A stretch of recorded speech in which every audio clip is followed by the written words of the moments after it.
Time now for Michigan's #1 outdoor radio show, Mike Avery's Outdoor Magazine. Outdoor Magazine is brought to you by J Sporting Goods, the Yider Insurance Group, Angler Quest Pontoons and Polarcraft Boats, The Forward Corporation, Primal Tree Stands, Shadow Hunter Blinds, Security Credit Union, Garber Chevrolet, and by Michigan Brand Meats. Now, here's Mike Avery.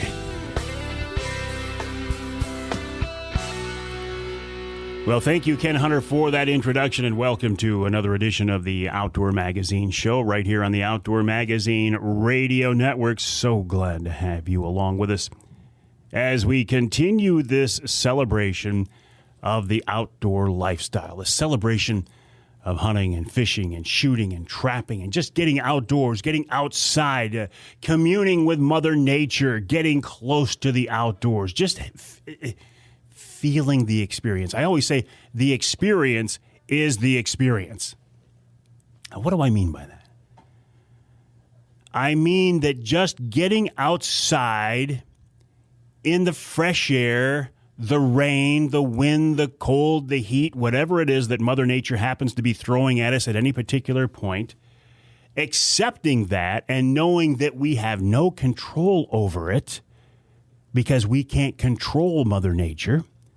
All we can do is work with what she gives us and try to make that fit into our plans. But just get out there and experience the situation, experience the environment. The experience is the experience. It's not necessarily the harvest.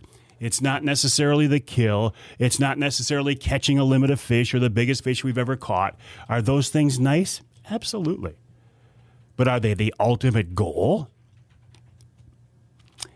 Not in my mind. Not anymore. I guess at one time it probably was. And I think if you talk to folks who have been lifelong outdoorsmen and outdoors women, they'll tell similar stories. When you're young, the goal is, number one, just to learn how to do it. To learn how to fish walleye, to learn how to fish bass, to learn how to turkey hunt, to learn how to deer hunt. The goal is just to learn how to do it. And then once you've got some basic skills and you figured out, okay, this is how you do it, the goal then becomes to try to do it as well as you can, to catch as many fish as you can, to shoot the biggest buck that you can, the biggest turkey that you can. And then, as that progresses, you become a little bit more selective. Okay, I'm going to pass on that animal right there because it doesn't meet my criteria. And I'm not a trophy hunter, and I'm not saying that's good. I'm not saying it's bad, but that's part of the process people go through. You might pass on a Jake turkey. You might pass on a 1.5-year-old buck. If you choose not to, that's fine. God bless you.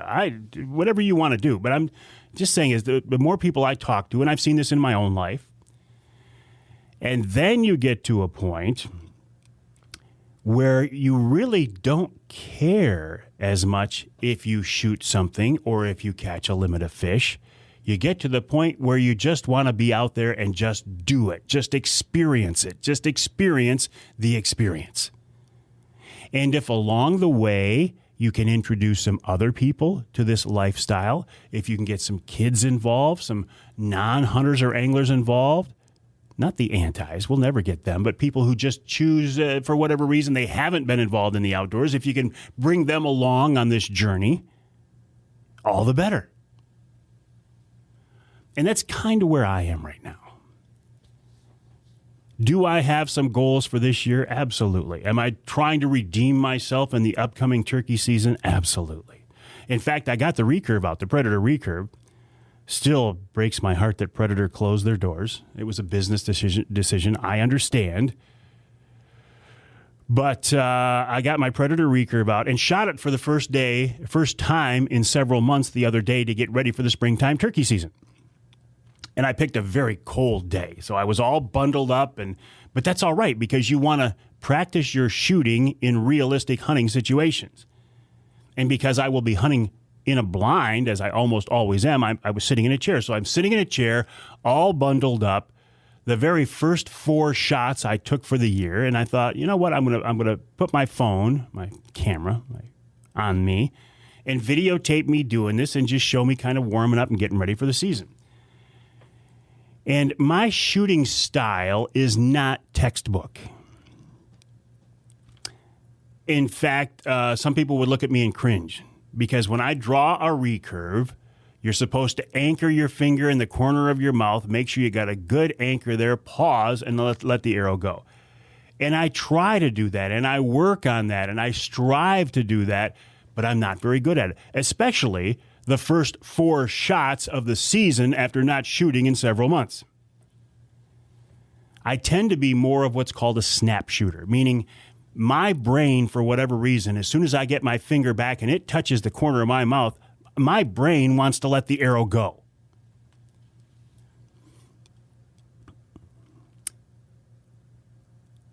Fred Bear shot that way. Now, I'm not saying I'm any Fred Bear, but Fred Bear shot that way. It seemed to work pretty good for him, didn't it? So I guess I'm not going to worry too much about form, and as long as the arrow goes where I'm shooting it, as long as the arrow goes where I'm aiming, good enough. But what I want to do this spring is kind of redeem myself. Last spring, last turkey season was very interesting for me. I had a few challenges. Number one is I was walking out of the woods one morning and carrying my blind and my bow and my camera tripod and a backpack. The old man in me tripped over a stick, and I fell flat on my face. And thank God nobody was around to see me, because it was actually quite embarrassing. But here I am telling the story anyway. And because my arms were all tied up, I couldn't put them in front of me to brace myself. And I went face first into the ground hard. Fortunately, it was kind of muddy, so that broke the fall a little bit. But when I did that, I actually blew my eye out. I mean, I didn't blow it out of my head, but what did I do? With the detached retina, cornea, retina, whatever, something. I detached something in there, and I ripped the hole in the back of my eye, and it really screwed me up. So I had to work my way through that last spring, and I did. But toward the end of the season, where I could get to where I could start to see pretty good, and see good enough out of the one eye where I could shoot where I wanted, I had a bird come in,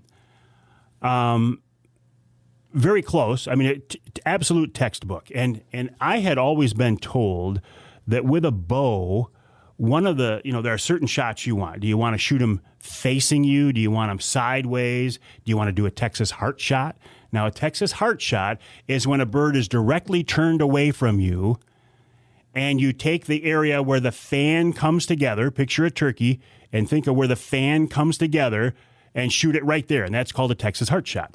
And I had always heard by experts that is one of the prime places to shoot a bird with a bow is a Texas heart shot, because for one thing, when they're up close and in your face like that, they're turned away from you and they can't see you draw. That's one of the things I liked. So I had a big bird come strutting in. He's facing me. He's putting. He's just purring. He's just vibrating. He's so excited. He comes into my decoy that's only about 6 or 7 yards away. And he's all puffed up and all strutting. And I thought, I can't shoot him now. He's looking at me. I can't shoot him now. He's looking at me. I can't shoot him now. He's looking at me. So he turned, and I thought, if he stays sideways, I'll shoot him while he's turned. He turned all the way around, so he was directly away from me.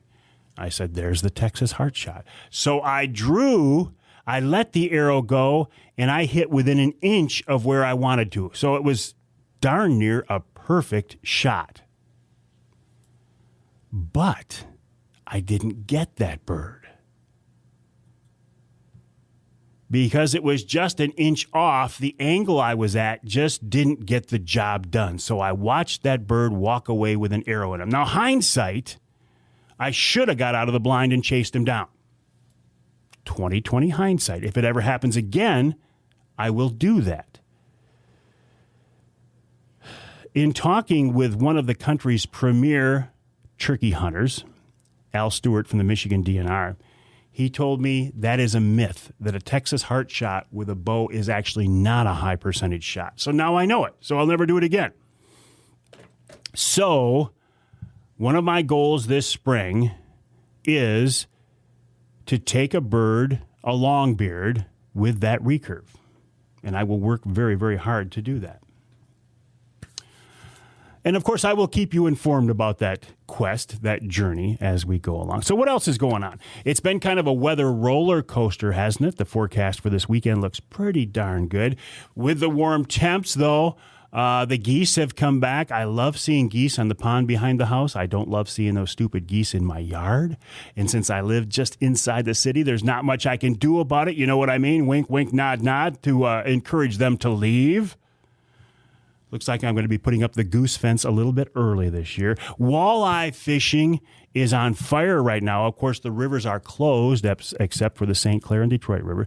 Saginaw Bay, my buddy's catching some big fish out of there. Lake Erie, I'm seeing monster fish. Detroit River should start to fire up soon. Walleye fishing on the rivers on the west side, very good. The Asable, kind of slow so far this spring from what I've heard so far. What else? Oh, our Trinity Monitor wild game dinner went very well. The drive-through dinner, our online auction, our benefit auction for our school. Tuesday goes online. Go to bidnow.us, bidnow.us. Look for the Trinity Monitor logo. It's under current auctions. Click that, and one of the prizes, one of the auction items is a day of walleye fishing with me for 4 anglers on Saginaw Bay. Please bid on that if you're interested. What else? We'll be giving away our Veterans Turkey Hunt on Wednesday Night Live, 7 o'clock next Wednesday. Got to take a break here in the Outdoor Magazine Show. When we come back, Ali Shakur talking about that springtime walleye fishery, and then Bryan Anderson, the Tickmaster, wraps up the first hour of this week's Outdoor Magazine.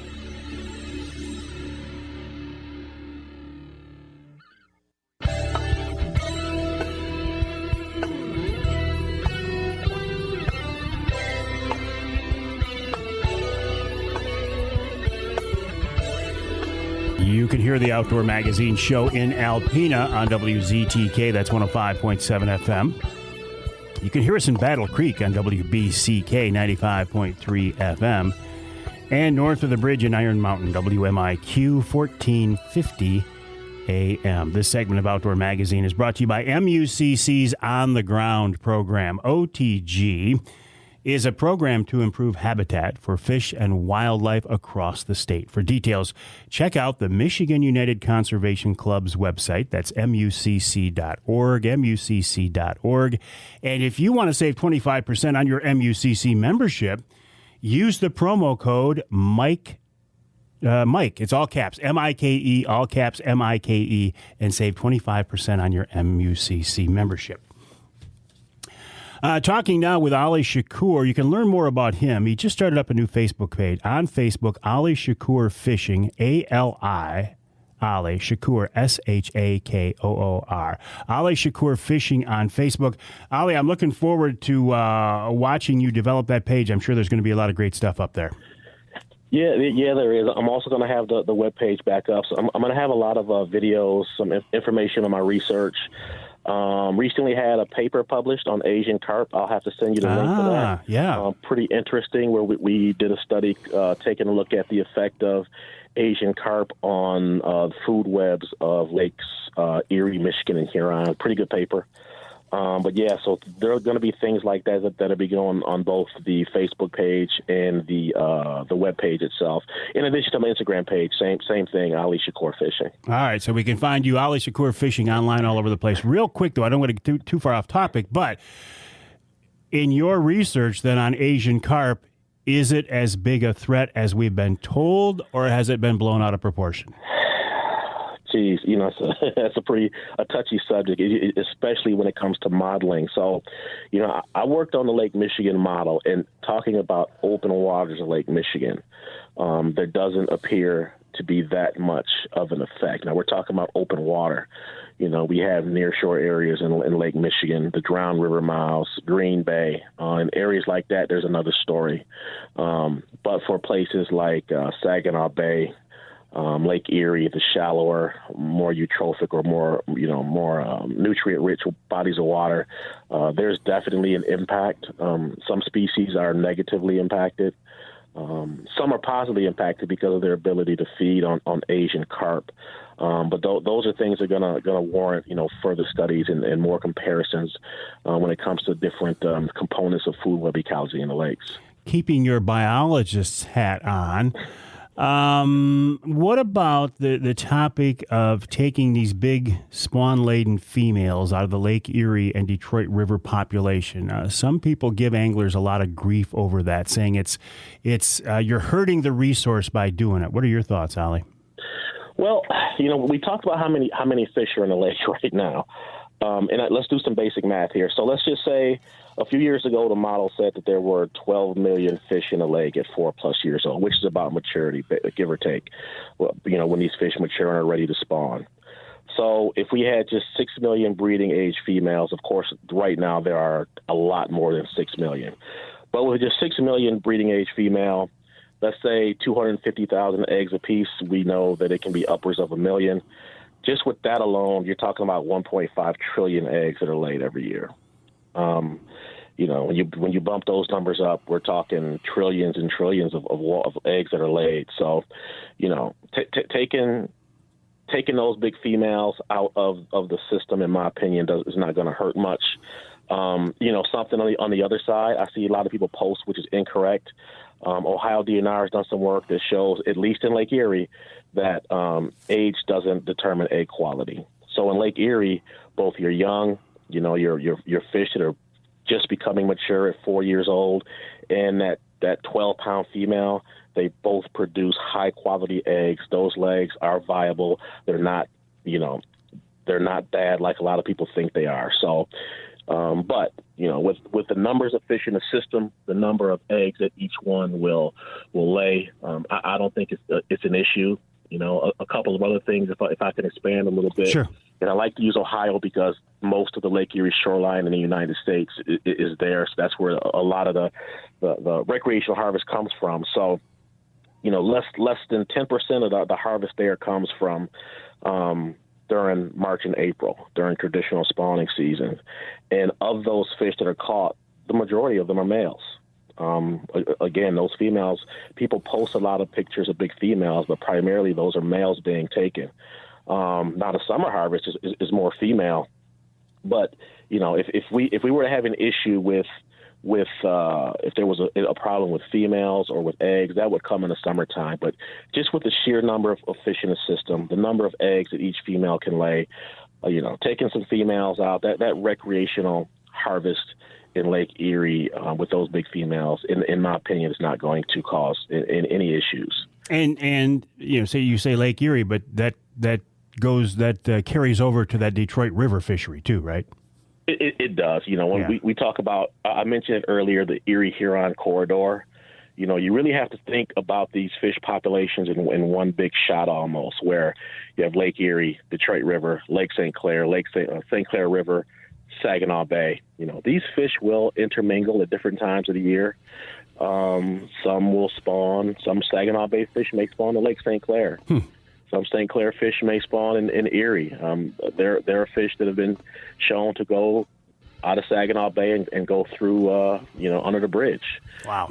Through Ollie, listen, so I'm sorry to cut you off, but I do have to let you go. It's always a pleasure. You can find Ollie online, Ollie Shakur Fishing on Facebook, the website and Instagram as well.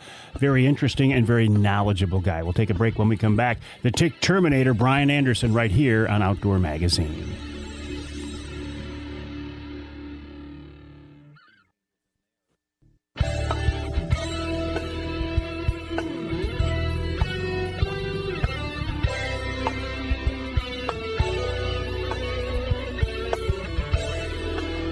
You can hear the Outdoor Magazine show in Tawas on WIOS, AM and FM, 1480 AM, 106.9 FM. You can hear us on the other side of the state, in St. Joe on WSJM 94.9 FM. And let's go north of the bridge. Let's go to the Sioux, ESPN 1400 WKNW. This segment of Outdoor Magazine brought to you by Speedy Blaze. Speedy Blaze is a safe, clean, water-resistant, and insect-resistant alternative to firewood. It's safe to cook over because it's made from recycled hardwood. Check them out online at speedyblaze.com. That's speedyblaze.com.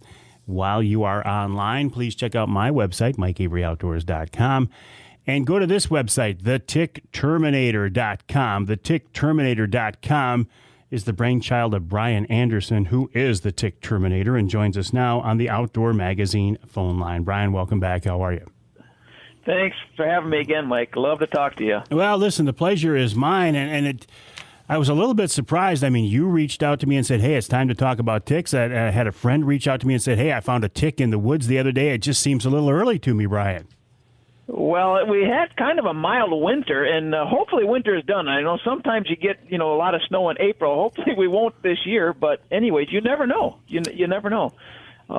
We had 8 inches of snow on the ground at the most pretty much all winter where I live in Iron Mountain. It's kind of mild here, but it's mostly all gone now. But, hey, they're out now for sure. 32 degrees, remember, is kind of the temperature where they come and go. Do they hibernate? What do they do in the wintertime? They dive down underneath the leaf litter, okay, and at any kind of snow. I mean, you get a half inch of snow, and that's enough insulation, and they just basically hibernate down there, and they'll molt into their next, series if they're the young tick, and yeah, they do really well. I mean, I wish they would freeze to death, but they don't. So they hang around. So other than being a hassle and a nuisance, and you find them on, burrowed into your skin sometimes, why are we even concerned about ticks? What's the problem? Well, if they bite us and they're on long enough, I mean, typically if they're on 24 hours or longer on us, they can give us, different diseases that we don't want. I mean, Lyme disease is probably the most popular because about 500,000 people get it a year, 400,000, which is, excuse me, to put that in perspective, Mike, that's 1.5 times the number of people diagnosed or women diagnosed with breast cancer, 6 times the number of people diagnosed with HIV/AIDS every year in the United States. So Lyme is a really, really a major problem out there for people. But 24 hours. So if we come in from the woods and we check ourselves and take the ticks off, we're good to go? Yes, that helps dramatically, yeah. It's very unlikely that, in a couple hours that is not quite enough time for them to, regurgitate the bad stuff into us. Usually it takes some time for them to do that. And, tick checks are extremely important. Very, very important. And how do you get that tick out of there? I've heard tweezers. I've heard a lighter or a match. I mean, what's the way to do it? One of the best ways is a tweezers, a fine tip tweezers, okay? Because if you grab them with your fingers like we've all done, okay, I'm including myself, you grab them with your fingers and you're squeezing their whole entire body, all right? And that's kind of making them mad, so they're more likely to puke, the bad stuff into you if you do that. you don't want to tick off a tick, okay?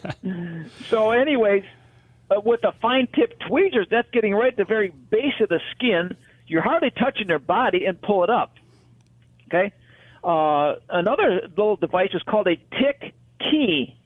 It's a little flat thing that I actually carry right with me in my wallet, and you just slide that on. It doesn't even touch the body, but it just pulls them off. That's pretty slick, too, but you don't want to use matches or anything else like that. Okay, well, isn't the best way just to keep them from getting on you in the first place? Absolutely, yeah, for sure. And how do we do that? Well, there's the product that I use, and I just sprayed all my clothes with it, my shoes, socks, pants, shirt, hat, and everything. It's called Permithrin. It's been around for several decades. It's getting more and more popular. I work with a lot of companies, that have outdoor workers, hunters. They spray it on their clothes, and ticks and insects, it drives their nervous system crazy, all right? Doesn't bother us at all. After it dries, it's even odorless, so turkey hunters love it too, any kind of hunter. But it's wonderful stuff because it sticks to the fabric of the clothes, and then it stays on there for weeks at a time, even through the washing machine. This Permithrin stuff does. It's wonderful. So spray with Permithrin, long sleeves, long pants, just kind of protect yourself. Yeah, because when any kind of insect gets on there, it drives them crazy. Last summer, I saw a black fly on my thigh, and it was kind of dancing around on my thigh, wondering, what the heck did I just land on here, And it eventually flew off, so I'm thinking, great, I won. It didn't bite me, you know what I mean? And that's the whole purpose of this kind of stuff is to get those things off. It'll actually kill a lot of those little insects, too. It doesn't bother us at all. Well, Bryan Anderson, the Tick Terminator, I always appreciate you checking in and reminding us, and I'll send people to your website, thetickterminator.com. If you want to learn more about ticks, how to protect yourself from ticks, how to keep yourself from getting Lyme disease, go to this website, thetickterminator.com, thetickterminator.com. Thank you to Bryan Anderson for giving us a reminder once again. We'll take a break for the top of the hour. When we come back in hour number 2, we're going to talk with Greg Abbas of A-Way Outdoors about getting ready for springtime turkey season. And turkey hunters need to be concerned with ticks, right? Seth Herbst from the DNR with plans for Michigan's inland walleye fishery. And then this week's Ask Avery segment talks about bow hunting for turkeys, all coming up in hour number 2 of Outdoor Magazine.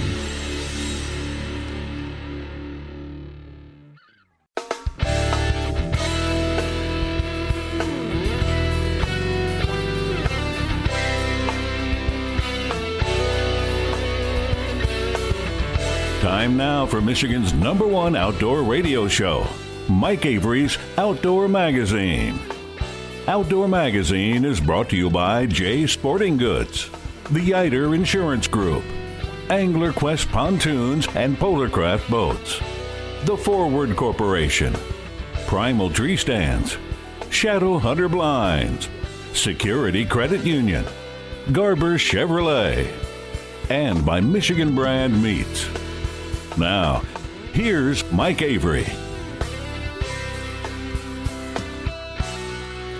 Indeed, this is the big guy, Mike Avery, and welcome to hour number 2 of this week's Outdoor Magazine show right here on the Outdoor Magazine Radio Network.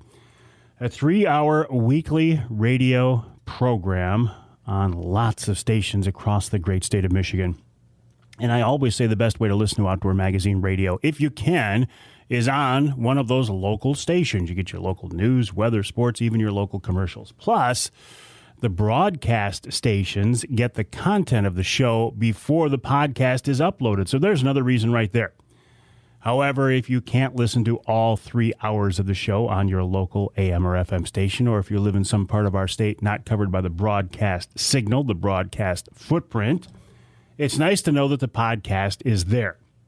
And the podcast is nothing more than the audio from the radio show made available somewhere other than on your local station. Well, where do you find it, you might say? Lots of places. Anywhere you can get a podcast from, you can probably get the podcast version of Outdoor Magazine. You can check out the website, MikeAveryOutdoors.com. It's there every week. You can go to my Facebook page as well. I post it, I upload it. It's scheduled to upload Sunday afternoons at 6. We're also on Amazon Music, Audible. I put it on my Twitter feed, on LinkedIn, iTunes, Google Play, iHeartRadio, SoundCloud, Spotify. See, I told you, almost all the podcast outlets, Spotify, TuneIn, Stitcher, Player FM, Deezer, Radio.com, and I even put it on YouTube. I know. It's an audio podcast, but I put it on YouTube as well. Also need to put in a blatant plug for the podcast network that I put together. Each month I will do podcasts. I do podcasts for Jay's Sporting Goods, Offshore Tackle, Angler Quest Boats, Killer Food Plots, Polarcraft Boats, and Shadow Hunter Blinds. In fact, when we're done here with the radio show, I will do this month's Angler Quest podcast and Shadow Hunter podcast. They call that one Beyond the Blind, by the way. So, regardless of how you are listening or where you are listening or when you are listening, the fact that you hear my voice means a lot to me, and I do certainly appreciate it. Thank you. Thank you. Your support over the years has allowed me to do something that I consider to be an absolute blessing, an absolute dream job. And again, I wouldn't be able to do it without you. So I sincerely thank you for that. As I have said several times here on the air, one of the really cool things about doing what I have for so long is not just the really neat places, the cool places I've had a chance to go and the cool things I've had a chance to do. Yeah, it goes without saying. But it's the really great people that I've met over the years. I've had a chance to work with and get to know and talk with and interview so many just absolute experts, so many great people. And I consider Greg Abbas to be one of those people. Just an all-around good guy, a turkey hunting expert, a former turkey hunting guide, a 6-time Michigan turkey calling champ, of course, the host of the A-Way Outdoors TV show for many years. And these days, he's involved in an invention consulting business where he takes people who bring to him primarily outdoor-related ideas, and he helps them get it to the market. But still, this time of year, Greg's mind turns to the turkey woods. I know it does, just like mine is, and like yours probably is too. And I've learned more about turkey hunting from Greg Abbas than anybody else that I can think of, and it's always a pleasure to have him on the Outdoor Magazine show. Greg, welcome back. How are you? I'm doing great. Glad to be here. How you doing, Mike? I'm doing just great because it's springtime and turkey season is just around the corner. God bless. These days you're not actively guiding anymore, but you're still spending a lot of time out there in the turkey woods, aren't you, Greg? Oh, for sure. This is my favorite time of year. Why is that? Everything's coming to life. You know, you got the cold winter, nothing's happening, you're indoors, and then you start getting these nice days, and it makes me want to gobble. So, you know, I go out there, and, you know, the turkeys, they're just as excited about, you know, spring coming as we are. And it's that gobble, that interaction, the ability to talk with the birds and get them to respond that's really addicting, isn't it? Oh, it is. I think that's what gets people into this turkey hunting sport. That, to me, that's the fun part. And the nice thing about turkey hunting is no matter what style you enjoy, whether it's passive or maybe you like to run and gun, whatever style you like, the turkey will accommodate you. But I like the calling. I like the challenge of figuring out each bird and seeing if they want more calling or less calling. And I just like that challenge, and I love hearing that gobble, and there's nothing like it. What do you mean by a passive style of turkey hunting?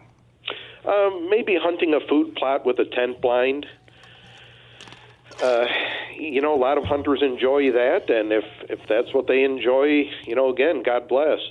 If you like running and gunning, you know, turkey can accommodate either one of them styles. Well, I am certainly in the passive style of hunting. I love that. I find myself having more patience than I ever would have thought to sit there in that blind over a decoy and just wait for the birds to cooperate. I have done some running and gunning before as well. But like you say, whatever you want to do, if you want to be hardcore or casual, turkey hunting is a great springtime activity. Oh, it is. It is. I mean, no matter which style you pick, it takes scouting, and if you were to do, you know, use a tent blind and you want to set it up somewhere and be patient, you know, you still got to get out and scout and figure out where and when these turkeys are coming out and have that blind in the right location and figure out how you're going to set up your decoy or decoys, and it's a lot of fun. I've done both styles, and I enjoy both styles. When you were guiding, I bet you didn't have the luxury, though, of setting up a blind and waiting them out. You had to seek those birds out and find birds for your clients, I suspect. Probably 2/3 of the time, yes. 1/3 we did hunt out of tent blinds, especially when I had them scouted out and I knew that they were coming into certain fields. That's really the best way to hunt them if you're hunting fields and food plots, in my opinion. You know, you've said a couple of times already that scouting is critical. We'll talk more about that in just a minute, but you've also got calling, you've got blinds, you've got location. I mean, what's the hierarchy here? What do we need to keep in mind first and foremost as we head to the turkey woods this spring? You find the roost, you'll get the birds. And how do we do that? There's a couple ways to go about that. You can go with a locator call, be it owl, crow. I've got one that's a key whistle, you know, sound of a young turkey, lost turkey. Them three work really well. If you want to use them in low light conditions when they're on the roost, they'll typically gobble, and that'll kind of give you the general direction. And then you go scout them out and look for the droppings where you think they might be. Most of the time, if you find running water, meaning rivers and creeks, a good portion of the time their roosts are going to be along the rivers and the creeks. And My favorite method personally is just to go out early in the morning before daylight, dress up in full camouflage, and just sit by a tree and wait for God's great outdoors to come to life with that, the sun coming up. Because them gobblers are going to gobble on their own without you saying a word. But in the evenings, if you're trying to locate them, the locator call is the best. And isn't that first gobble of the morning just absolutely exhilarating and thrilling and exciting, and it carries the promise of what could be the best day in the turkey woods ever? Could be the best day, or it could be that they beat you up that day. But yes, that first gobble gets that heart thumping, and then everything's racing through your mind. Man. Especially when you're actually set up after you've located them and you set up your blind, or you got to the location and you're sitting up against that tree and hoping that they did roost where you scouted them out. And when you hear that first gobble of confirmation, then all those thoughts start running through your mind. All right, what am I going to do first? Which call? Yeah, I love it. How far, once you find that roost, how far do you set up from it? Typically about 125 yards. I don't want to get too close. Yes, you can get them when they fly down if you're within gun range, but then if you blow the hunt, they're not going to roost there the next day. If you stay 125 yards away and you've scouted them out, you know what direction they go when they get off the roost, because they are birds that can be patterned. If you blow the hunt 125 yards away from the roost, they're still going to roost there the next day and give you another opportunity. You talk about patterning them. They will typically, oftentimes, use the same roost over and over. And I've actually seen, Greg, and you would know more than I, but I feel like from season to season, if I find them roosting in an area, when I come back the next year, they're more than likely roosting in that same area. Absolutely. I've done most of my guiding on public land. And having not bragging, but having a success rate into the, over 90% on public land. Wow. It's because I scouted them year to year, and like you said, they do roost primarily in the same roost every year. Now, the difference with public land is once the season starts, they're going to get bumped around a little bit. So unlike private land, the public land birds are going to have 2 to 3 different roosts. They're going to have a high-pressure roost after they get bumped from the ones closer to the roads. They're going to go in a little deeper along the creeks and rivers. And then they're going to have a bad weather roost a lot of times, which are going to be larger pine trees. We're talking with Greg Abbas of A-Way Outdoors, the website awayhunting.com, awayhunting.com. We got to take a break. When we come back, I'm going to ask Greg to demonstrate some of the different types of calls, how and where and when you might use them. Coming up after the break right here on Outdoor Magazine.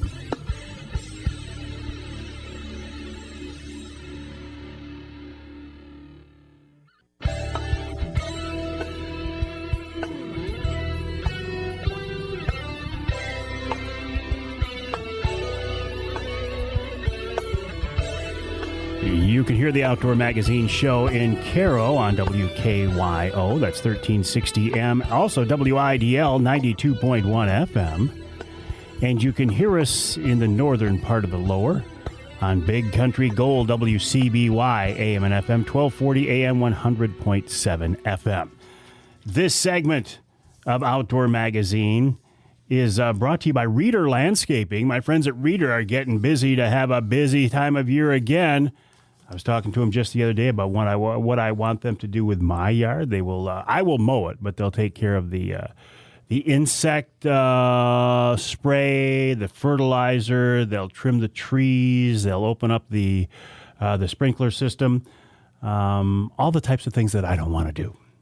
Check them out online at readerlandscaping.com, R-E-D-E-R, readerlandscaping.com, your primary home, your vacation home. The folks at Reader can help you out. They've done a lot of projects for us over the years, done a great job, and I'm sure they will for you as well, readerlandscaping.com. While you are online, my website, MikeAveryOutdoors.com. Also head over to awayhunting.com. There you'll find more about Greg Abbas, a man who has been a name in the outdoor industry here in Michigan for so many years. And Greg, looking at it from the outside, of course, it's, I never know what it's like inside your brain, but it looks like that you've really had, and listen, you're not done yet, but you've had a really wonderful career in the outdoors, haven't you? Oh, certainly have. I was looking in my office this morning at some of the pictures from all the years, and I was thanking the Lord. And, each chapter of my life, I've got to experience different things in the outdoors and reach my goals and my wishes. And it's just, I've been blessed with a beautiful life. I have a nice family, good friends, and what more can I say? Yeah, what more can a guy ask for, right? Well, I know what more a guy could ask for. A big longbeard gobbling in your face from 20 yards away. There you go. So let's talk a little bit about talking turkey. How important is the calling? It's the fun part, but how critical is it that we're a tournament level or a contest level caller? You don't need to be contest level caller. I mean, a turkey would not win a turkey calling contest because they make mistakes in their calling. When you're calling the judges, you can't make mistakes. A little push button call that you pick up at a store if you never called before, you could pick that up, which I have in my hand here, give out a few yelps and a couple clucks, purrs. I mean, this is something that you could pick up right now and go hunting right now. These have probably killed more birds than most of the calls combined, at least with my product line. That's certainly, I think, the case. But the calling's I'd say about 1/3 of the equation. I think new hunters use it probably about 90% of the time. But once you get to learn the turkey, learn the terrain, do your scouting, your homework, the woodsmanship, you're going to find that locating the birds, patterning them is going to be the most important thing, because you're going to get windy, rainy days where they're not going to be talking, and you don't want to be talking a whole lot either. The calls at that point are not going to come into use very much, but your scouting will. They'll still follow the same routines. Now, you get a nice sunny day like today, them birds are going to be happy and talking, and you're going to want to be talking back as well. I think one of the most valuable things I ever learned from you in reference to turkey hunting, though, is let the birds tell you what they want. They listen to the birds, and they'll tell you how they want to be talked to on any given day. They do. If they talk less, you talk less. They talk more, you can talk more. And as they're coming in, though, you want to tone it down. You want to be softer. You want to call a whole lot less and make them hunt you. The more you keep calling to them, especially when they reach that 100-yard mark, that's where you're going to win or lose the bird, because anybody can bring a bird up to 100 yards. That's easy. The hard part is 100 yards into gun range, because they're looking for you. They have outstanding hearing, 4 times better than ours. Their eyesight's 10 times better, and they're strutting. They're coming in. They're looking for you. And if you're too loud and they're thinking, boy, she should be like 5 feet away as loud as she is, they're going to get suspicious. So once once you get a bird to respond, do you just shut up for a while and see what happens then, or what? I do. I want to see if they're going to be coming a little closer. Once I get them fired up and they're answering me, when they're in the distance, I like doing my cutting, very aggressive sound. Give me an example of that, Greg. Sure. I'm going to use a slate call for this. I'm going to do cuts and yelps.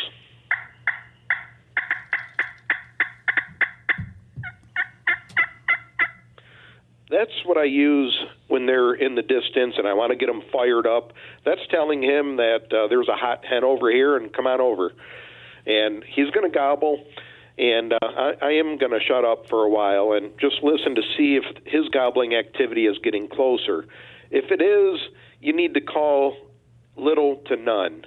Let him keep coming.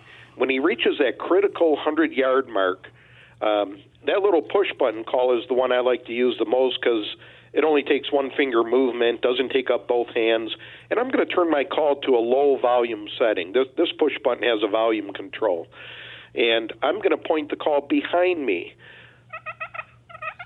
Just give out some purrs. That's telling him that there's a hen feeding over here. By pointing the call behind you, he's going to think you're another 100 yards further. So as he's coming to close the distance even more, that brings him right into gun range. If you call too loud, again, he's going to hang up, circle you, and walk away. And I've had that happen many times in my career. Well, anybody who spent any time in the turkey woods who says it hasn't happened to them is either not paying attention or they're flat out lying. Right. Yeah, that's the truth. And every time I screw up out there in the woods, I think, Man, Greg told me not to do it, and I did it anyway. It's hard to resist that temptation because you want to call. He's gobbling. He's looking for you, and you want him to come in fast. Yeah. But he's very patient, and he typically, unless he's a Jake, if it's a longbeard, he's going to come in a little slower. But if you point the call behind you, throw your voice further back, he's going to think he has farther to go, and he's going to come in a lot faster because he thinks he's got to cover more ground, which will bring him into gun range. One of my favorite statements that I try to remember every time I'm in the turkey woods is you said, Avery, remember, these birds have nowhere to go and all day to get there. They're in no hurry at all. That's the truth. That describes a turkey very much so. What about decoys, Greg? How important is your setup, and what is your setup? I love decoys. In particular, I will always use 2 hen decoys. I don't always use the Jake decoy. That one I say for special circumstances. I don't want it out on every hunt because I could scare birds away using them. Even a Jake? Yes. Okay. They see that red head or red, white, and blue head of a Jake or gobbler, and, they might not be high up on the totem pole as far as being a tough guy, and maybe he got beat up the day before. And he don't want to fight. He's a lover, not a fighter. And he sees that, and he goes, man, she has a boyfriend. I'm out of here. And you think, man, these decoys don't work. And it's not that they didn't work. You pulled out the wrong one for the wrong situation. Now, you get yourself a big longbeard out in the field, and you see him every day out there with his 7 hens. He had to fight to get them. He's a fighter. You want that Jake decoy out there, and you want to do a mounting decoy situation. Hen on the ground with a shorter stake, put the Jake decoy just over her tail feathers, tail section, just to make it look like he's mounting her. And I guarantee you, Mr. Tom there is going to get upset that somebody's with his 8th wife. But typically, I got a really, really good setup for decoys. It took me 20 years to learn this. I've never read it anywhere. And I told about it in all my seminars through the years. I'll do a triangle setup with me being one of the points. If I think the gobbler is going to come from a certain direction, I'm going to set a decoy 20 yards in front of me in his direction. 20 yards to my front left, I'm going to put one facing me. It's very important what direction you face them. I'm going to put another one to my front right, 20 yards away from me, facing me again. So I've created a 20-yard by 20-yard by 20-yard triangle. No matter what direction that gobbler comes in on, whether it's one of the flanks or right up the middle, he's going to see that those hens are walking away from him. And he's going to be more in a hurry to get out in front and strut. If you have a decoy facing him, a lot of times he'll think, oh, she's coming to me. I'm just going to stay here, look pretty, and she's going to come. And when she doesn't, he gets suspicious and, again, walks off, and you kick that decoy, and you go, man, these decoys don't work. And, again, it wasn't the decoy. It was the direction you had it. I know I'm bouncing around on my questions, but I'm bringing them up as they occur to me, thinking about my turkey hunting. When I go up and sit up in the morning, go out there in the morning, and I hear a bird gobble on the roost, should I respond at that point to let them know that there is a hen in the area, or should I wait till they fly down? Absolutely. Let him know where you're at, especially if you're already set up in the direction he wants to be. You've got so much working for you. If you didn't say anything, he's probably going to come your way anyhow, but I want to guarantee it. It's an 80% chance he's going to come your way if you've scouted him out and that's the direction he normally comes. But he gets that other 20% where he goes the other way. I don't want him to have that. So I'm going to give out a tree yelp, and I am going to wait till he makes that first gobble. I'm not going to initiate the calling. Once he gobbles from the roost, he's saying that he's open for business. So I'm going to give out soft tree yelps. That's a hen turkey just waking up in the morning. You could do it on the push button or slate. Those are my 2 favorite. I'll do it on this push button. I'll put this on a low volume setting.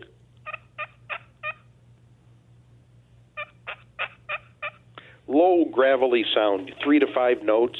And then I'll put the call down for about 10, 15 minutes. Give him a chance to get on the ground because he'll answer you. He's heard you. You don't want to keep calling to him when he's on the roost. Number one, you might attract more hens, another hunter, a coyote.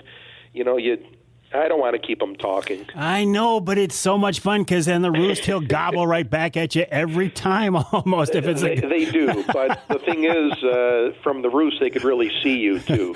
And you got to really be careful there. And you don't want to do too much calling. And you want to be very, very soft because keep in mind, there's no brush in between you and them now. It's just air. Yep, so you're going to sound even louder than what you think. A bird that can be so stupid when you're driving down the road, you got to stop to let them get out of your way, and you get out in the turkey woods, and they somehow become so smart. And, Greg, I always look forward to our conversations. Like I said, I've learned so much about turkey hunting from you. I feel like every time I go into the woods, you're with me, and I appreciate it.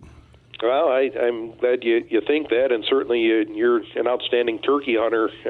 You're in your own right. Let's not get carried away. All right, Greg, always a pleasure. I'll send people to the website, awayhunting.com, awayhunting.com, and I will be out there again this spring with my recurve, trying to kill a longbeard, and I will keep you, my friends, listening to the show, informed and how that progress goes. Wish me luck. We'll take a break here in the Outdoor Magazine Show. When we come back, Seth Herbst from the DNR talking about our inland walleye program here on Outdoor Magazine.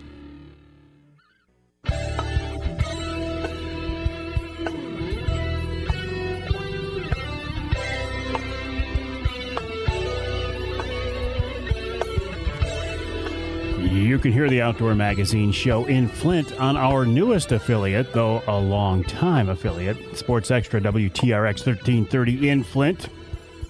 You can hear us in Houghton Lake on the Twister 92.1 WTWS. And you can hear us in Muskegon on WKBZ, that's 1090 AM. This segment of Outdoor Magazine brought to you by Boning Archery, Michigan-based Boning Archery, a leader in the archery industry, target archery and bow hunting since 1946.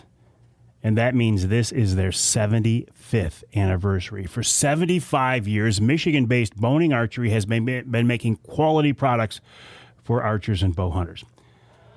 Check them out online at boning.com, BOHNING.com, boning.com. Really something to be proud of. 75 years as an innovator. Very proud to be working with Boning, and congrats to everybody there at Michigan-based Boning. I was talking earlier in the show with Ali Shakur about walleye fishing primarily, but think about what we were talking about. We were talking about Saginaw Bay, Lake Erie, the Detroit River, Lake St. Clair River, and I'm guilty of this. Since I'm a big water walleye guy and I love big water walleye fishing, that tends to be what I think of, and to be honest, what I talk about in here on the radio show as well. But there is a movement here in Michigan and some plans to do some work on our inland walleye fishery. Seth Herbst is a biologist with the DNR with us now to talk about that. Seth, welcome to the show. How are you? Good morning. I'm doing well. How are you? Good. So tell me a little bit about what you guys have in mind. What's the direction? What are you thinking? Yeah, so this is really the first plan that's going to be focusing on our inland waters at a statewide level. So, as you mentioned, a lot of our big waters and Great Lakes waters are heavily sought after by anglers to catch their limit of walleye to bring home for the freezer. But this is really our first coordinated statewide effort for our inland waters. So recognizing the importance of a lot of the walleye populations that, are really focusing on maximizing angler satisfaction as well as looking at some of the ecological benefits that are derived from our walleye population. So making sure that these walleye populations are protected, sustainable, and also taking a conservation effort for this species in the state. Do you see these inland populations as being self-sustaining? Will they become spawning populations, or will you guys have to stock fish on a regular basis to keep them going? So right now, there's roughly 400 lakes that are managed for walleye in the state. Of those 400 some lakes, some of them do have natural reproduction, which from a fisheries management perspective is the ideal scenario.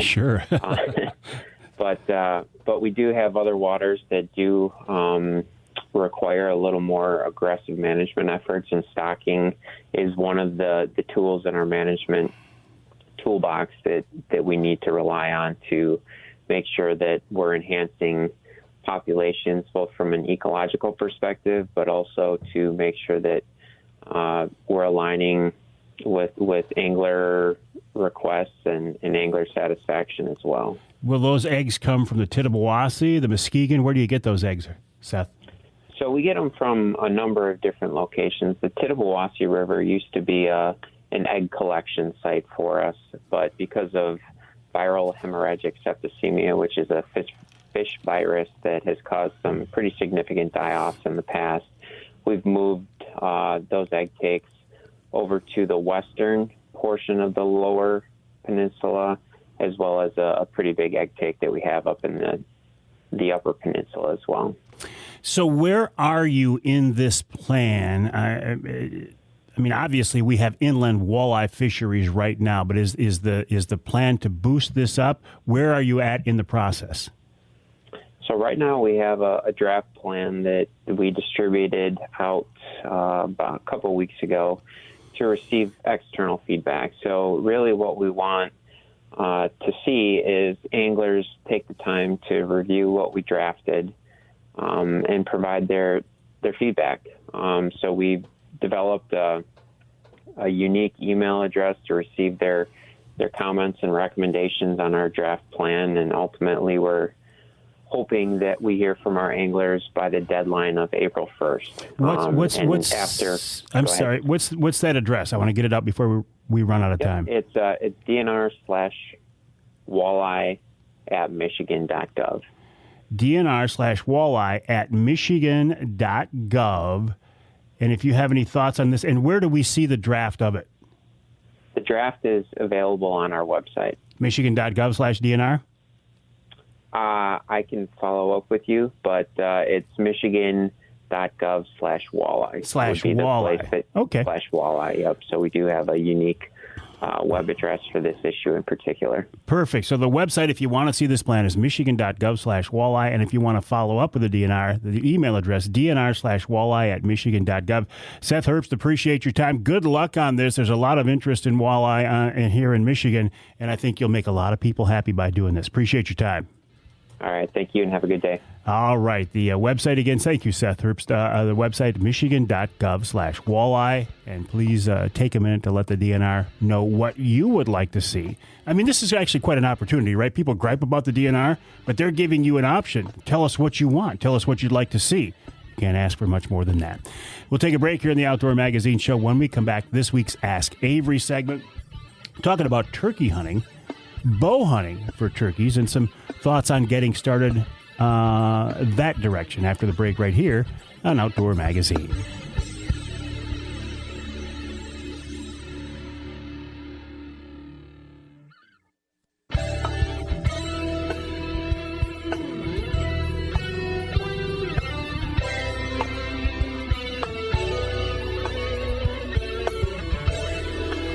You can hear the Outdoor Magazine Show in Sandusky on WMIC, AM and FM, 660 AM, 95.3 FM. And you can hear us in Manistee on WMLQ, 97.7 FM. The Ask Avery segment is brought to you each week by my friends at Security Credit Union. Security Credit Union loves to work with outdoorsmen and women, and they can help you with your next outdoor adventure. Check them out online at securitycu.org. That's securitycu.org. The way the Ask Avery segment works is this is your chance to have a direct input into the content of the show. Something you'd like to find out more about. It can be a question for me, or it can be a question for me to ask of somebody else. You can post them on any social media outlet or send me an email to mike@mikeaveryoutdoors.com. And that's what Gary Haas, or Hayes, I'm sorry, Haas, I'm going to say Haas, did this week. He sent me an email to mike@mikeaveryoutdoors.com. He says, "Hey, Mike, I'm excited about turkey season, and I'm thinking about trying to take one with my bow this year." He says, "I've killed a lot of birds with a shotgun, but I want to try something different." He says, "I know you bow hunt for birds. Can you give me some advice?" yes, I'm happy to, but I'm not going to even pretend for a minute to put myself in the league of, say, a Greg Abbas, who was with us earlier in the hour. I'm not, and I don't pretend to be an expert turkey hunter, but I do have a lot of experience bow hunting for birds. I've taken quite a few birds with a bow. In fact, I think I've only taken one or two with a shotgun. I've taken them now with a compound, a crossbow, and a recurve as well. The thing about bow hunting for birds, you got to get yourself in a different mindset. For the most part, it's an ambush hunt. It's not a run and gun. If you're with a shotgun, you can pick up and chase birds. If you're hunting with a bow, you're probably not going to chase birds. You're probably going to be hunting out of a blind. In fact, that's what I would recommend. I know of people who have killed birds with a bow, not hunting from a blind. I've never done it. I can't even imagine doing it. A blind is great because it'll let you hide your movements. You can draw your bow without the bird seeing you. And the great thing about a blind with a turkey is birds are not blind shy. You know how it is. If you were to put up a blind as you're bow hunting for deer and a big doe comes along and sees that blind for the first time, she's going to snort and stomp and turn herself inside out. She's not going to have any tolerance for it at all. With a turkey, honestly, you can set up a blind in the middle of an open field and you can have longbeards gobbling outside your blind a half hour later. They just do not care. I recommend the see-through blinds. I really like being able to see what's coming around you. I like the Wraith 270 see-through ground blinds by Primal Tree Stands. It gives you 270 degrees of visibility. So if the birds come in quiet, they're not going to sneak up on you. Greg was talking about putting decoys out at 20 yards. I like them even closer for bow hunting. 5 yards even, 5 to 7 yards. I want the birds in my face. I like the decoys facing towards you, like Greg says. I don't want the birds to be able to stand back and look at that decoy and think, oh, she's coming to me. No. Even at 5 yards, I face the decoys toward the blind. Last year, I finally got smart and I spent some money on a really nice decoy. I got one of the Avian X Decoys. In fact, I bought it at Jay's, and I think it was like $100. I don't remember exactly, but it was worth it because when I got a truly good, realistic decoy, it brought the birds in closer, and that's what you need with a bow. Calling, you're not looking to locate the birds so much. I mean, you're going to basically know where they're at, right? You hear them gobble on the roost in the morning. You set up on the field you've seen them on in the past. I'm just looking to bring them in. So calling to me isn't that critical other than to know that they're there. If I get them gobbling on the ground, I'll talk to them. I'll try to bring them in. But that's what I'm trying to do. I'm trying to attract them to me. Turkeys are surprisingly hard to kill with a bow. They are tough birds. If I'm hunting with a crossbow or a compound, I love a mechanical head. And I'm not usually a mechanical head guy. I love the mechanical, expandable heads for turkey hunting. Because the kill zone on a turkey is surprisingly small, like the size of a golf ball. Shot placement is critical. As I was saying in the first segment of the first hour, you might not have been with us, but really be careful where you take your shot. I took a shot last year with a bird that was facing away. They call it the Texas heart shot, which is supposed to be a high percentage shot. And I made a good shot, and I hit the bird right where I wanted to, within an inch of where I wanted to. And I still didn't get the bird. Nothing more sickening than that, to make what you think is a good shot and not recover the animal. It happens, but you sure try to avoid it. So I will never take a Texas heart shot again. I don't want to shoot a bird that's facing me because I don't want to see him. I don't want them to see me draw. So I will go for a side shot now, from now on. That's what I'll wait. And if I can get it at 5 to 7 yards with that recurve, 10 yards, right in your lap. I want them in my lap. But it is a very fun challenge to try to kill a bird with a bow. It's very rewarding if you do it. There's nothing else like it. And I would encourage you, if you have any interest at all, give it a try. Like Gary Haas. Gary, do it. Give it a try. What do you got to lose? Thank you to my friends at Security Credit Union for sponsoring the Ask Avery segment each week, securitycu.org, securitycu.org. We'll take a break for the top of the hour. When we come back, we're going to talk a little fishing with Bryan Darland of Jay's Sporting Goods, and wild game chef Dave Minar will have a great sucker recipe coming up in hour number 3 of this week's Outdoor Magazine.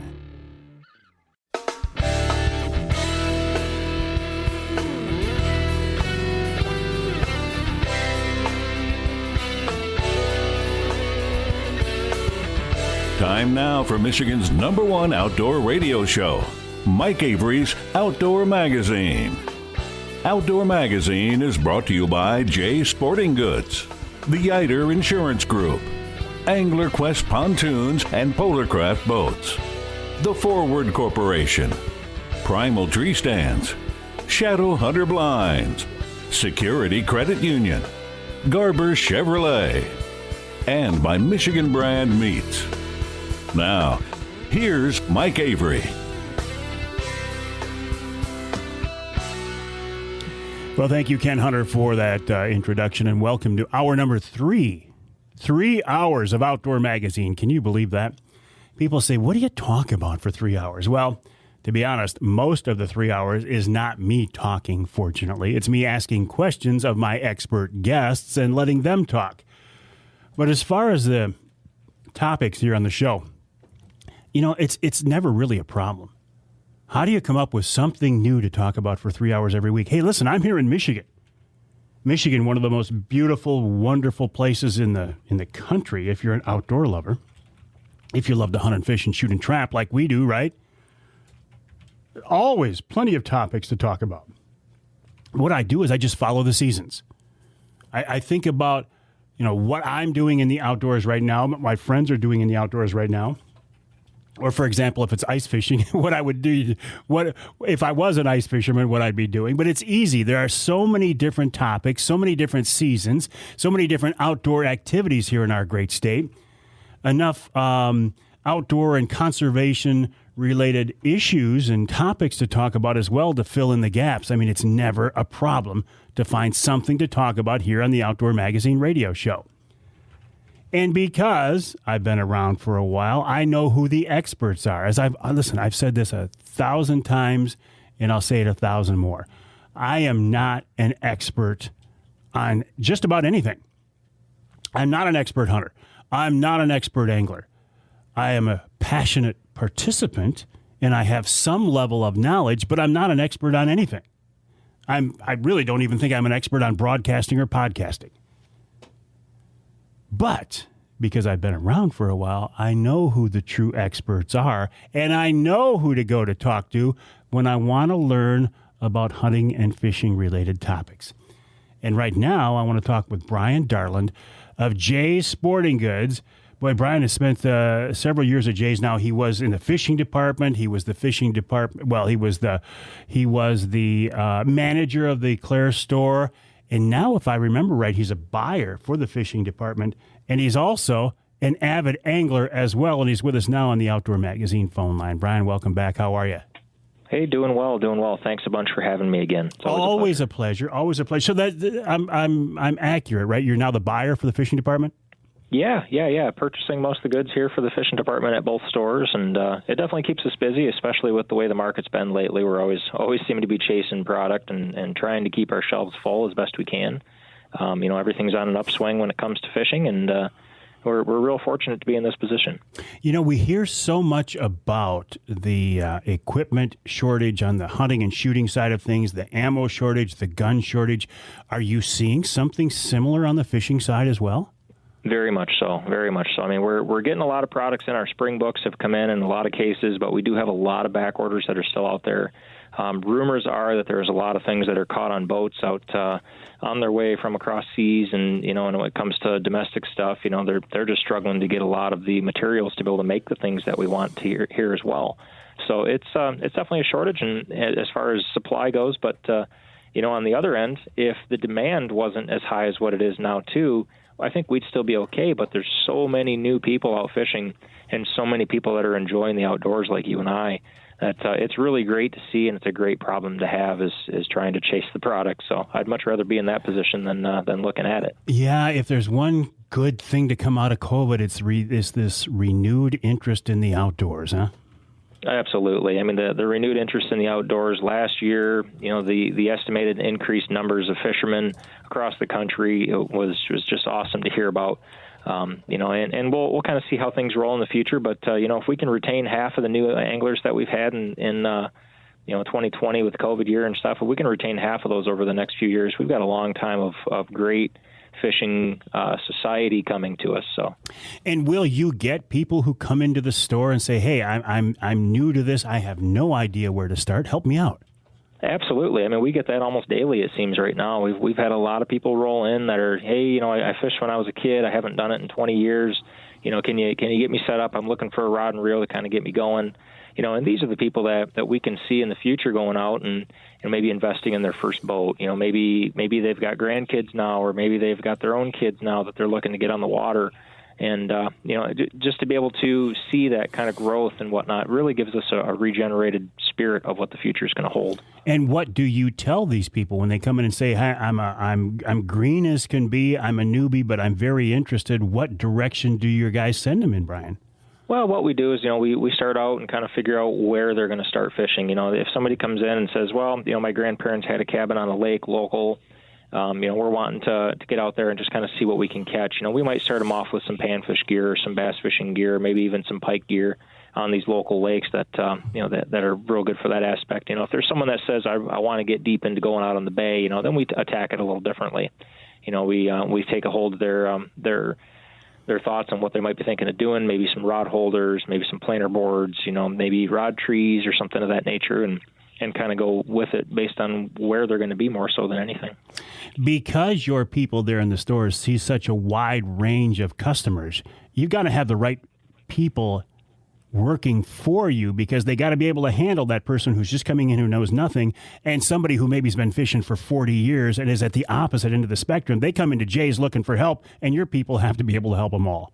It makes it difficult at times, there's no doubt, and every day is a learning curve. Even for those of us that have been here for 18 years, it makes it a learning curve every day, and we're always looking up new stuff, and we're always getting questions about new products that people have found online, and it's a fantastic challenge.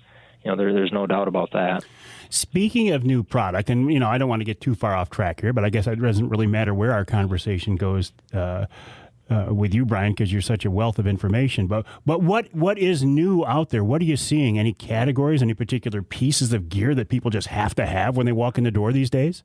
My favorite category is always electronics. I get kind of a little bit nerdy when it comes to that, and I enjoy the electronics. I enjoy looking at high-end electronics. Hummingbird's releasing a Mega Live here shortly. I'm hoping to be able to get those in stock before long. We do have a little bit of a waiting list for people that are wanting them. It's going to be an item that is just very similar to like a Panoptix Live Scope. The advantage of the Humminbird one is that there's going to be no box that you have to mount within the boat, which is pretty darn cool, in my opinion. I also just like seeing what these companies come out with new. All of the electronics companies, the new trolling motors that have come out in recent years are an interesting thing to look at, too. iPilot technologies on trolling motors is something that I don't know if I could live without after having it now. Yeah. It makes it super difficult. I'm sure you're familiar with a lot of that. You start playing with some of the toys, and you look back 20 years ago, and you say, "Man, how did I even do that back then?" Yeah. So yeah, I can't imagine fishing without autopilot now. How did I ever do it? Crazy.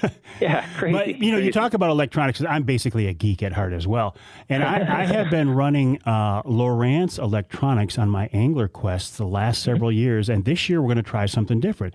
They actually want me to try Garmin products, and I said, "Hey, I'm open to whatever you guys want," because they said there's a Garmin Bow Mount that ties into this whole system that is so much more energy efficient. It'll make your battery juice last so much longer, and I'm actually pretty excited about making that jump over and trying something else. Yeah. I mean, Garmin makes a fantastic product. Their EchoMap series units are great fisherman units. They're very easy to use. The touch screen makes it nice and clean. And being able to connect it to the new Garmin Force trolling motor is is a pretty cool feature as well. That forces a brushless motor on the bottom, which they say it'll is a lot more efficient as far as the energy goes and that kind of thing too. It's quieter as well from what they say. So I haven't been on the water with a force myself. I'm currently fishing one of the Minn Kota Ultruxes on the bow, and kind of went a little different direction with that one. That mine has the mega side image transducer on the bottom of it, so it gives me the opportunity to be able to do side imaging from the back and the front. Wow. So, which is pretty neat. So, it just really depends on the direction of what the angler wants to go, And the neat thing is nowadays with the way the electronics are, there is no bad direction. They're all good. Every one of the companies that produce these things, they put a lot of work into them, a lot of time, a lot of effort. So a customer can really feel rest assured that no matter what direction they go, they're going to get a quality product to put them on fish. That's a great point. You can go high end, look at side imaging, side scan, down imaging, down scan, live scope, whatever it is, and enjoy it and catch fish or not, but have a great day in the water. Or you can go out there with a basic flasher that tells you how much water you've got and maybe mark fish and still enjoy the day just as much. Absolutely. Absolutely. That's the biggest thing is just getting on the water. And no matter what electronics you have, whether you do or don't even, just know that the electronics, they can enhance your chances of cutting down that time to be able to search for those fish. But all in all, we're all wet in the line, and we're going to go out and have a great time. We're talking with Bryan Darland of Jay's Sporting Goods. Bryan is an avid outdoorsman, an avid hunter, an avid angler, as well as are most of the people at Jay's. I mean, they're working there because they love the outdoors, and they are experts in the outdoors. The website for Jay's is jaysportinggoods.com. That's jaysportinggoods.com. We also do a monthly podcast for Jay's Sporting Goods as well. You might check that out. You can find that on Jay's website, jaysportinggoods.com. Got to take a break here in the Outdoor Magazine show. I did get a little off topic with Bryan, but that's okay. When we come back, we'll talk a little bit more about springtime fishing, maybe some steelhead fishing, maybe some bank fishing as well. We talked about these high-end electronics, and they're great, and I love them, and I love playing with them, but you can catch fish without them. You can surf fish, you can fish from the pier, you can stand in the river, you can fish from the bank, you can cast from the dock. A lot of ways to catch fish, and this season that we're coming into right now is a great season to take advantage of that. So we'll take a break here in the Outdoor Magazine show. When we come back, talk more with Bryan Darland of Jay's Sporting Goods, jaysportinggoods.com, jaysportinggoods.com, right here on Outdoor Magazine.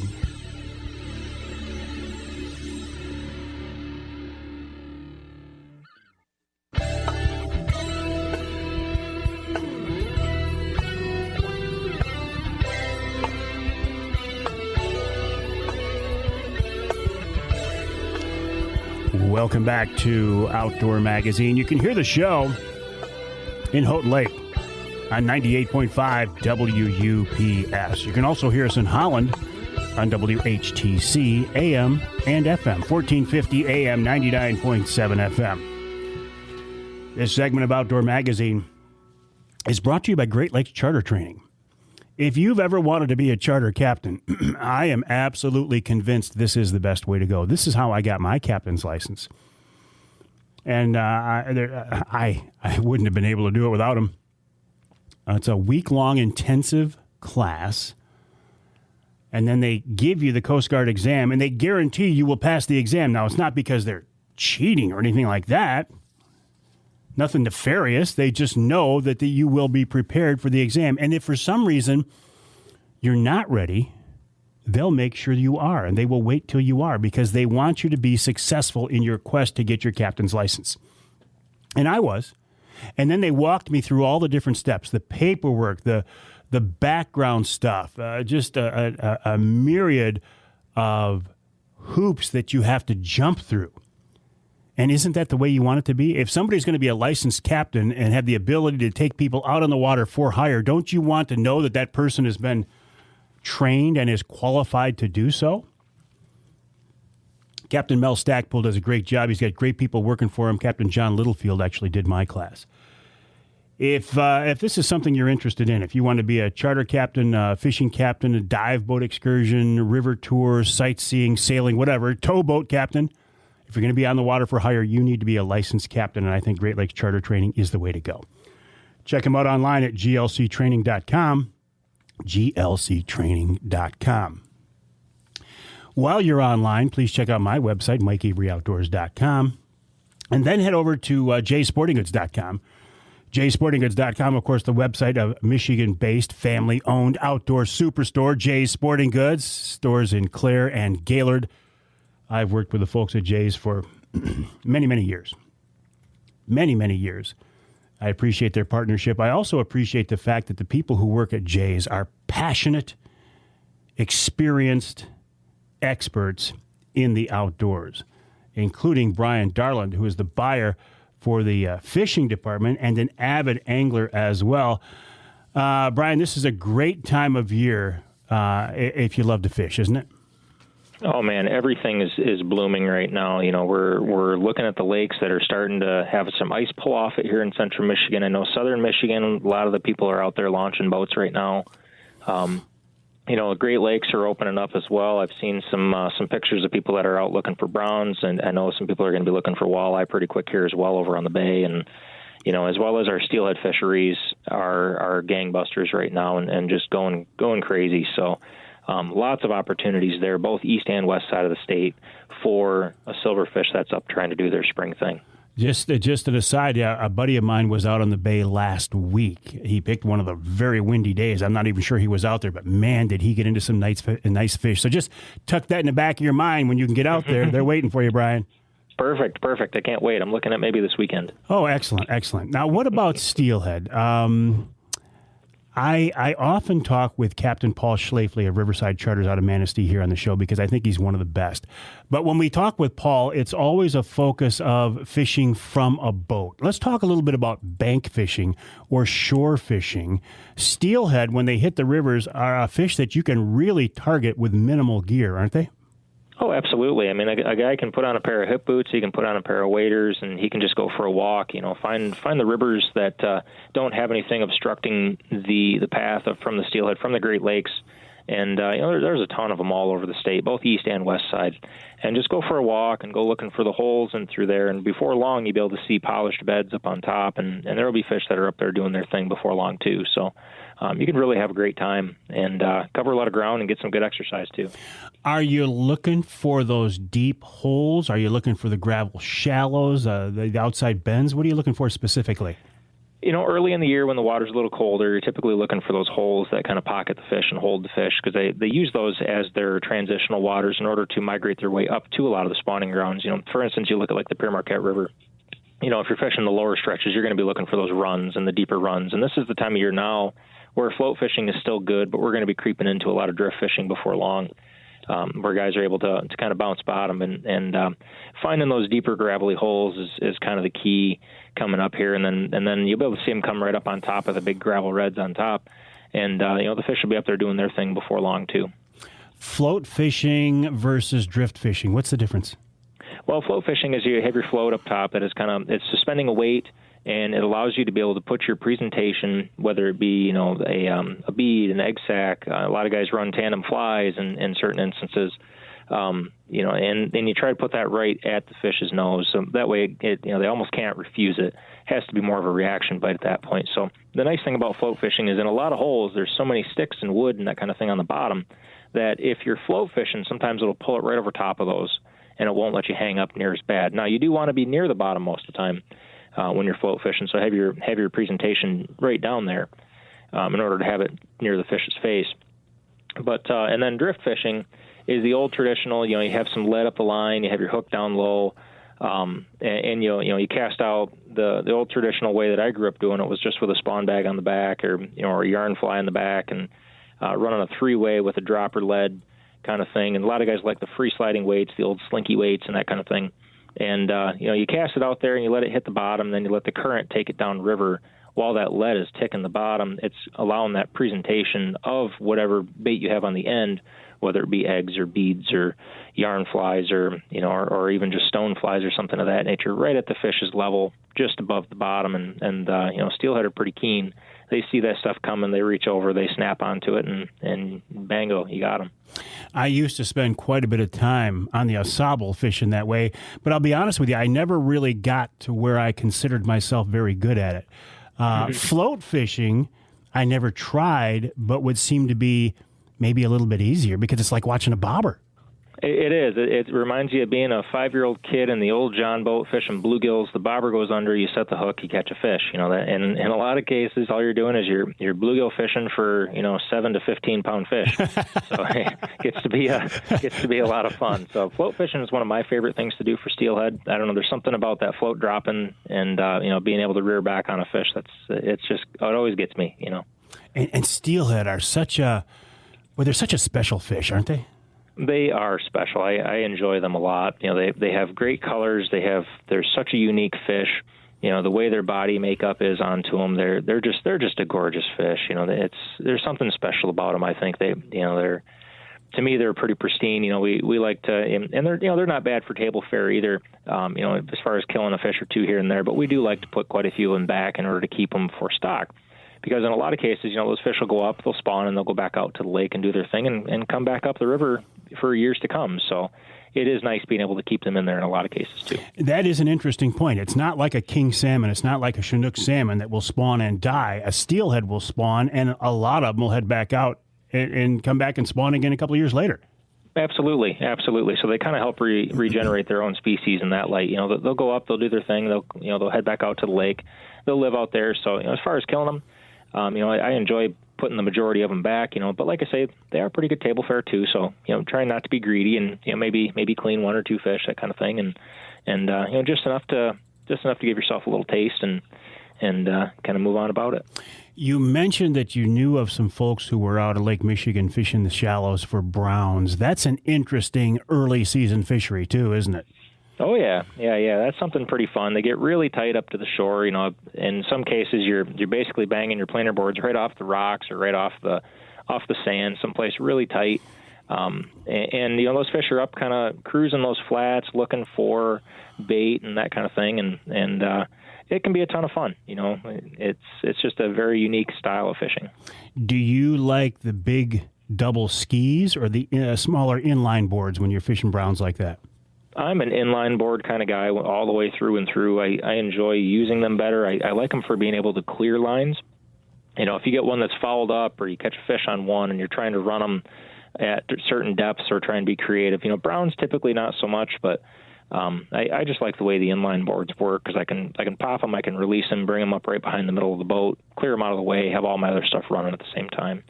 So that's just my preference. Yeah. And then, of course, let's not forget about basics like surf fishing or pier fishing. And we're going to see more of that coming up here real soon, too. Oh, for sure. I mean, that's going on right now, actually, in a lot of those cases, if the weather permitting.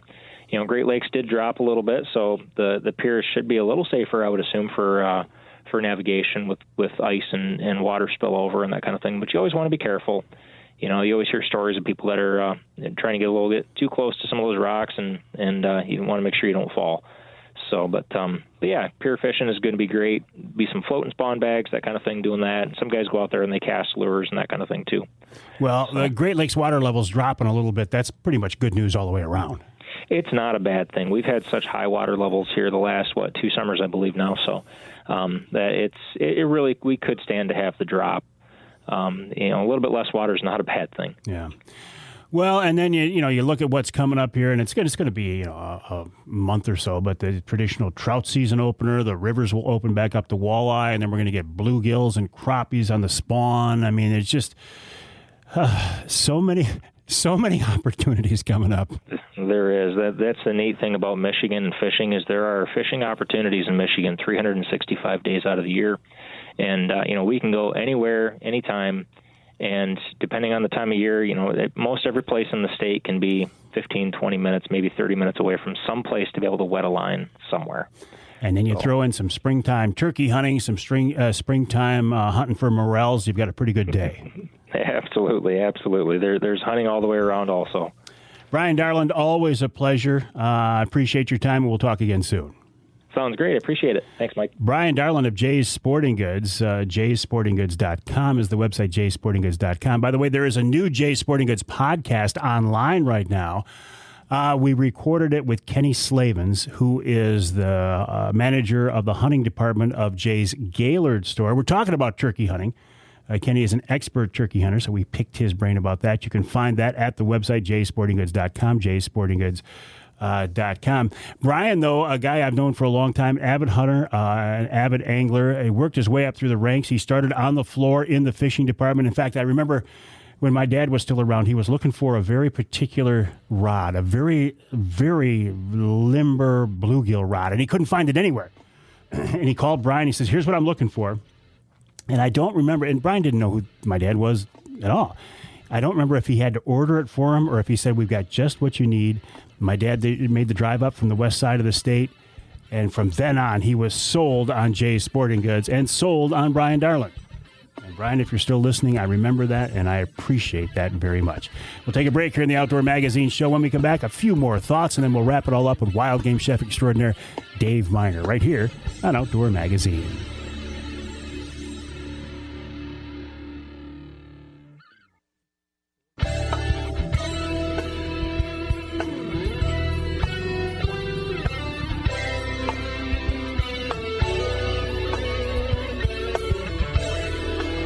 You can hear the Outdoor Magazine Show in Ludington on News 97.98, 98.7 WLDN.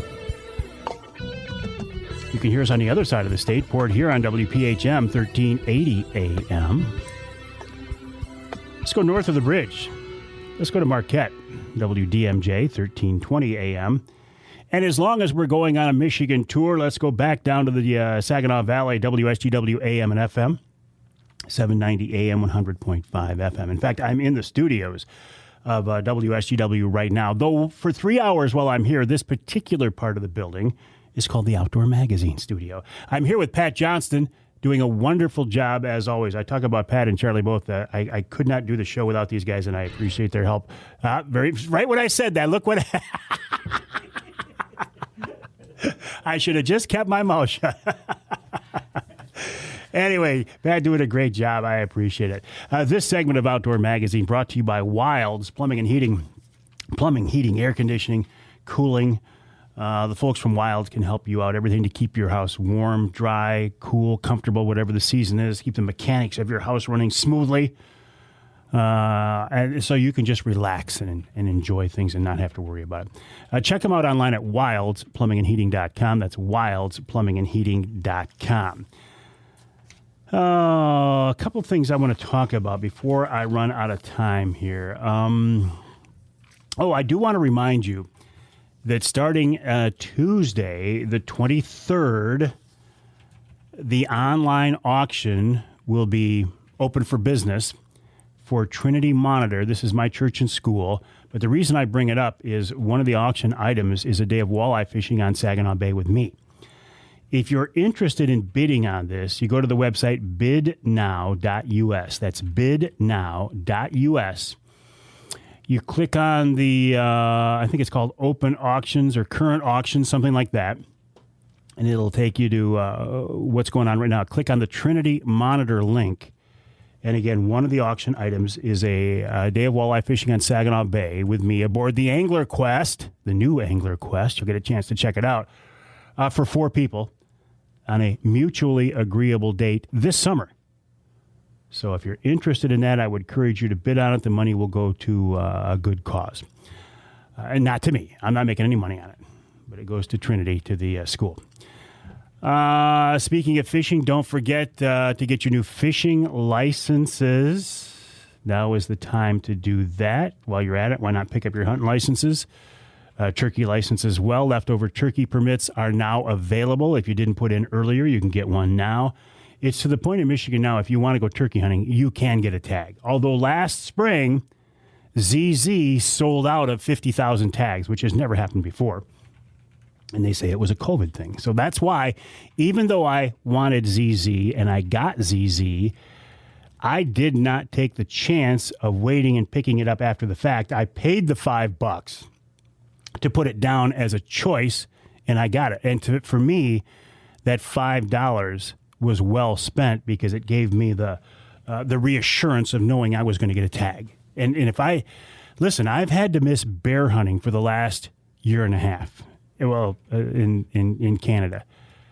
And that's been hard. Thank God I was able to get a Michigan bear tag because I love bear hunting. So if I had to give up bear hunting for a year and turkey hunting for a year, I would be absolutely heartbroken. So I got the springtime turkey season coming up. I'm looking forward to that. I did start shooting my recurve just again the other day, my Predator recurve.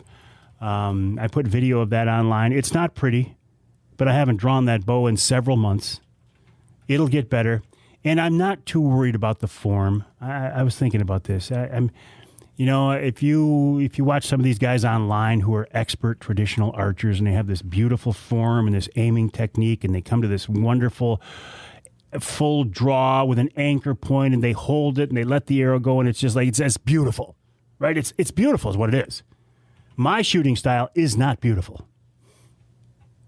But I guess I'm only going to worry about if the arrow goes where I want it to, that's going to be good enough. It's not like I'm learning a new skill that I'm going to be practicing for the next 40 years. You know?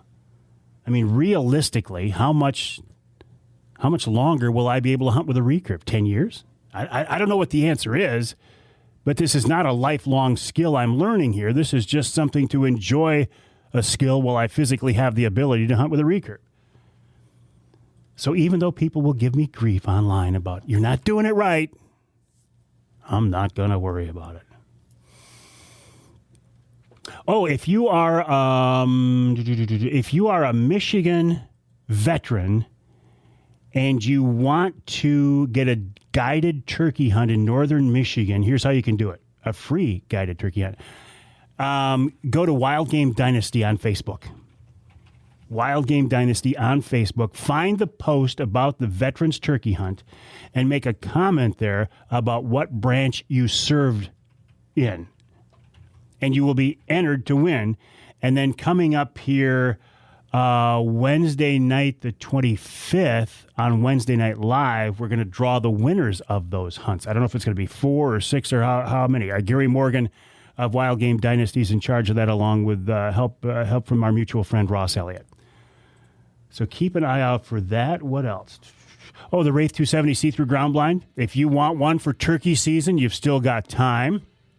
Go to outdoorpregame.com.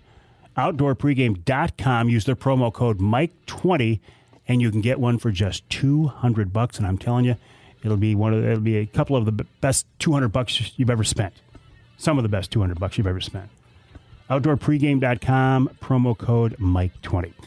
We will take a break here in the Outdoor Magazine show. When we come back, we'll wrap it all up with wild game chef extraordinaire Dave Minar. I had a chance to see Dave last weekend for the first time in more than a year, and it was very, very nice. Dave coming up after the break right here on Outdoor Magazine.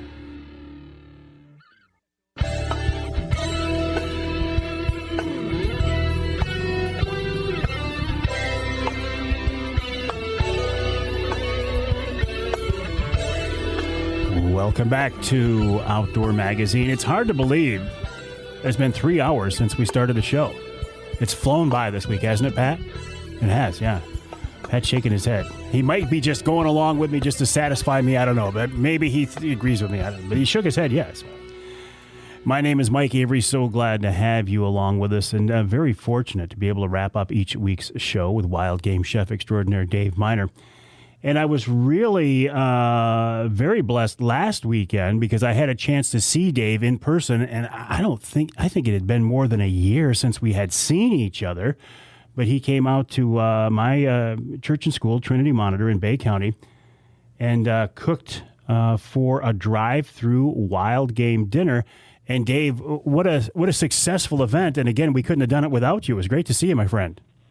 You know, Mike, I forgot just how tall you are. And how good looking? Yeah, that's exactly. It was nice to see you out there working the crowd when they came in. You know, you smoothed everybody over. Well, they had me out front, so I couldn't do any damage. So I didn't have to do any of the real work like you guys did in the kitchen. Oh, boy. You know, it's been a year since we all worked together, and it went, I thought, very, very good myself. Yeah, I thought so. I thought so as well. No, well, thanks for helping us out. And if things go according to plan, and we never know what those plans are, but if things go according to our plans, next March, maybe we can have a big in-person wild game dinner and auction in one place like we did a couple of years ago for a couple of years. I think that would be just great. I think things are going to break loose to the point where we'll be able to do stuff like that. It's a whole year away. Yep. The way things been going, who knows? But I think so. I think so as well. But in the meantime, I've had people talking about sucker runs, the Omer River. When I think of suckers, I think of smoking suckers. But there are other ways to cook them up, aren't there, Dave? Absolutely. Really good ways, too. You know, a sucker, it's in the river for a short time, you know, and it lives out in the clean waters of the lake or in the Saginaw River Basin, whatever, Saginaw Bay. So it's, you know, it's a good fish. A lot of people don't look at it that way. But if you want to smoke them, Google how to get a brine, whatever looks like it's going to suit your fancy. Or then you could, if you want to pickle some, you could do that, you know, can them like you would salmon or something, you know, look up, Google what your favorite pickling recipe might be, you know, whatever suits your family. So what you want to do is take that fish, when you fillet it out, you feel where the bones go. You know, if you don't mind bones, by all means, but their bones run a little different than the normal fish, just a tad different. So what I like to do is from the dorsal fin back, there's no bones, basically. So take and check that out, whichever way you want to go, you know, boneless or bone. So you need about 8 to 10 ounces of fish per person. Skin them nice and deep. You know, sucker's a pretty good-sized fish, so what I like to do is soak them in milk for a few hours, or even overnight would be best. So then what you want to do is get your regular, it's a sauce actually for with capers. So you want to use about a half a cup of fine diced onions, and this would be for 4 portions. 3 to 4 cloves of garlic diced up real fine. I like capers in this dish. If you don't like capers, omit it, and it'll be just fine. Get the small ones, the non-parallel ones. They're really little, and they're really more flavored.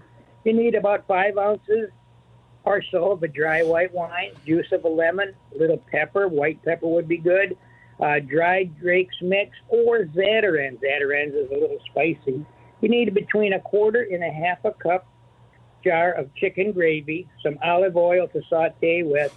I like to put Roma tomatoes in this dish. I cut them in half and shake them real hard, and the seeds will come out, and then dice them up kind of small, and a couple of cups of sliced mushrooms. So after you soak them, pat the fillet dry a little bit, and then squeeze them in either the Zatarain's or the dried Drake's mix. Get a lot of it on it, shake it off in a nice hot pan, skin side up, brown it, turn it over, set it in an oven 350 degrees on a baking sheet. Saute the onions and the garlic gently for just a little while, break the flavor loose, add the tomatoes, the capers, the lemon, mushrooms, white wine, the gravy, everything a little bit at a time, bring it up to a boil. Cook this down so it's nice, thick, and creamy to your flavor. So when it's done, you're going to put this on a plate, and then you're going to put the fish crispy, because they're going to be kind of crispy, which is really good. You want to lay them on top. You don't want the sauce too thick. It's kind of a thinner sauce, you know. So if you're going to use Zatarain's is a little bit spicy, which we really like Zatarain's in our family. So, or you can take dry Drake's mix and then just spice it up with a little Cajun or cayenne. It's a killer way to make fish like this. You could use it on perch or just about any other walleye or whatever. David, it sounds wonderful. It was great to see you, and I'll look forward to seeing you again real soon, my friend. Michael, thanks for letting us be a part of your fundraiser there. It was really a great thing. You know, after being stuck away from the kitchen for a whole year and doing this, it was like riding a horse, right? It's just like riding a horse or riding a bike. Get back in and ride a bike. Wild game chef extraordinaire Dave Minar, a big part of the Outdoor Magazine show, as are you, because if you weren't listening, there'd be no reason to do this show, and I would be very, very sad. Check out the website, MikeAveryOutdoors.com. My email address is mike@MikeAveryOutdoors.com, and if you want to get in on that auction to bid on a fishing trip with me on Saginaw Bay aboard the Angler Quest, go to bidnow.us, bidnow.us, starting Tuesday the 23rd, and I'll talk to you next time right here on Outdoor Magazine.